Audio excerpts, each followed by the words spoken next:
about a lot of different things. Sometimes it's just survivor guilt, the fact that you are living and they're not. You put a mouthful of food in your mouth and, they're not doing the same thing. Yeah. They're gone, they're underground or wherever you think they are. Belief systems. Isn't it amazing to think that, we have so much going on in we're living.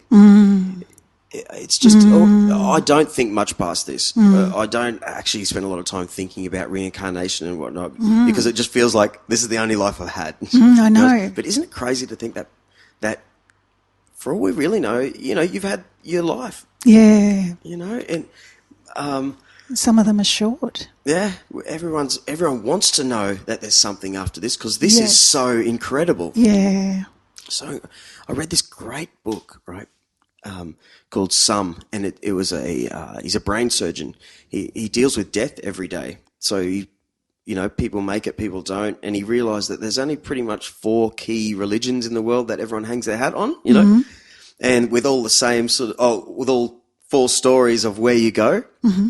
So he created this book, and I think it's 40 stories of possible afterlife experiences. Wow. And a lot of them they're genius. This guy's very smart. And his one about the reincarnation is and it always starts like this, and it's only 2 pages long. When you die, you get, you have one wish, and God or whoever gives you that one wish. And often people will say, I want an easy life. I just want to be like a horse or a stallion, like roaming the fields, and yes. And so, okay, it's done. So as your body transforms and you feel your limbs getting longer and hoofs, and your brain also changes, then right at the last second you freak out because you realize once you become a horse, you won't have this brain to potentially get you back to being a human. You've gone sort of backwards, and you may not be smart enough, or you may not have that. Anyway, To choose your way back again. Well, there we go. See, but here I am, Denny. This is what I was trying to get at. You've had so much experience with these topics. I just feel like a bumbling fool. Oh. Because I generally don't. I'm just hanging on your every word going. It might surprise you, Drewby, that probably up to maybe 3 years ago, I would not have tried to talk to a non-bereaved person, specifically a non-bereaved parent, about these things. Right. But I feel differently now. You go through so many changes, so many. And I've watched people's belief systems go through lots of changes too, including my own. So when my second son died, I was a Christian, and officially. And my beliefs, thankfully, my spiritual beliefs didn't suffer. They got tested, I wanted to know. I had more questions than before, but I upstepped my involvement with the church. In fact, I used to go to 2 Bible studies a week and 2 church services a week, and I was really questioning. But my faith, as we call it, didn't suffer. But, further down the track, and it's a different story. And I would be interested to meet parents who've had multiple losses whose spiritual beliefs didn't go through that. I'd be interested to see if anyone who's lost 3 children could hold on to the same spiritual beliefs right through. Yeah. I don't know. I have an inquiring mind. Yeah. Yeah. It sounds like a bumbling when I say this to you, but I think about things now as in people who are leaders in the subject, or that's so there's a lot of power from this loss that other people would really get from just hearing you, and it's important to try to make sense of it yourself, and that's hard for me. I haven't been able to, and I have railed it, whatever the God figure is, Yes, it's all right to believe that my children are in a better place, but how come that's all right for me? What about me being left in all this pain? How come that's all right? Don't I matter too? It's great that they're there, but I'm left to carry the loss, and you really do. To inspire others. Yeah, see, and I was told for many years, we're going back 18 years, was the first time I ever heard in a reading that I was to put words on paper to share my experiences and my learnings was really important to share that with others. And I have thought, since these more recent losses, that's great for other people. But why don't I matter? How does that value my life? That I'm born to write a book for other people? Where's the sense of my own pain in that? And that's part of what I've been through. I'm not railing as much at this point. We're 8 years down the track from my last loss. But, I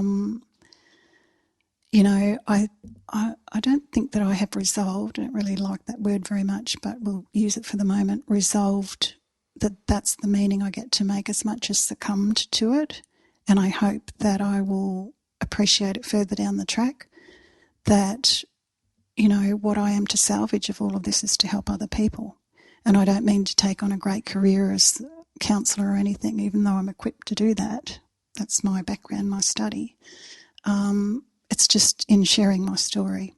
Yeah. And by the way, thanks for giving me the opportunity to do that today. I just like talking to you. I love talking to you, Droopy. Yeah, but it's sincere. Like I said, I like talking to you, and I can't, some crazy things have happened. They have. You know what? Do you find this?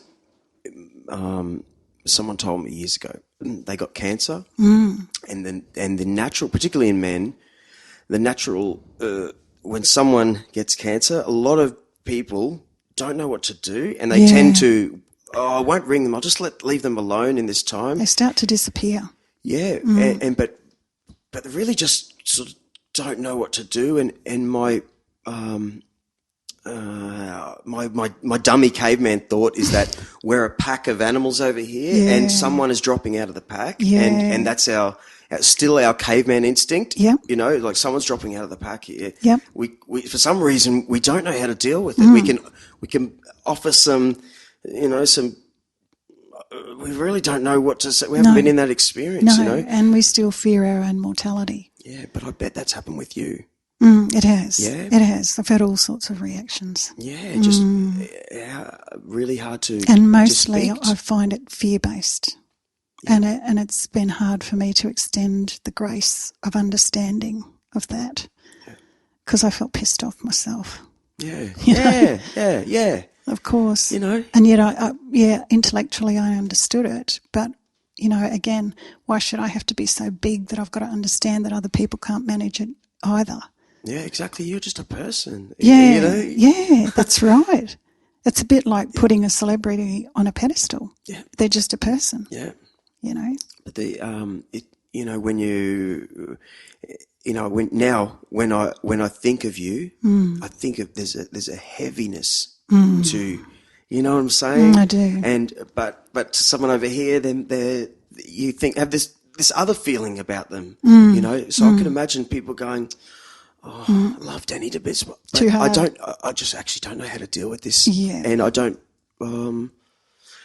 But in saying that, it must be said that you're the how can I say this without sounding stupid? It's okay. You're the best person that could have happened. Oh, you know what I mean? You give the love back in such a balanced and normal way that you know what I mean? You can. It's not all about you, or it's not this thing, and no one's to blame. It's you have this. I don't even think I can say it, but do you know? I think that if I didn't have such an interest in psychology, it might not have happened that way. Yeah. But I am just so interested in people's reactions, and that's something I've had my whole life. So it's lucky. Lucky.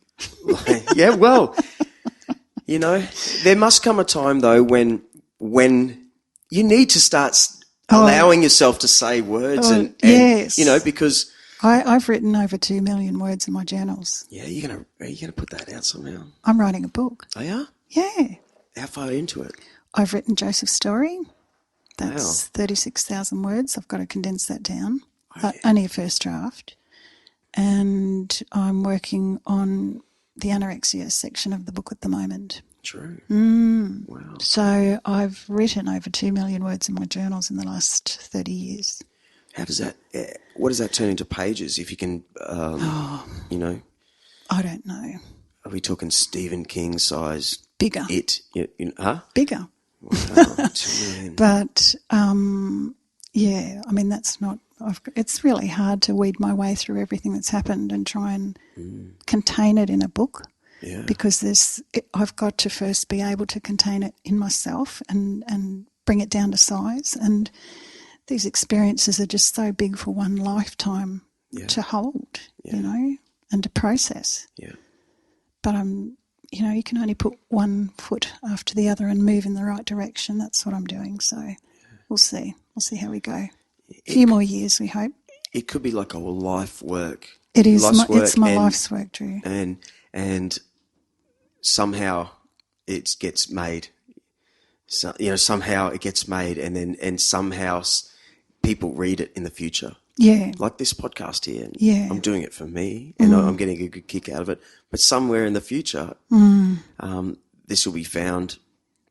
By who needs to hear it? Yeah. You know, why am I thinking these dummy thoughts? But I worked at SeaWorld, okay? Wow. And in the SeaWorld, there was a ride called the Bermuda Triangle. Yeah. And they themed it up like you were in, I don't know, South American jungle or something. We were wearing Bermuda shorts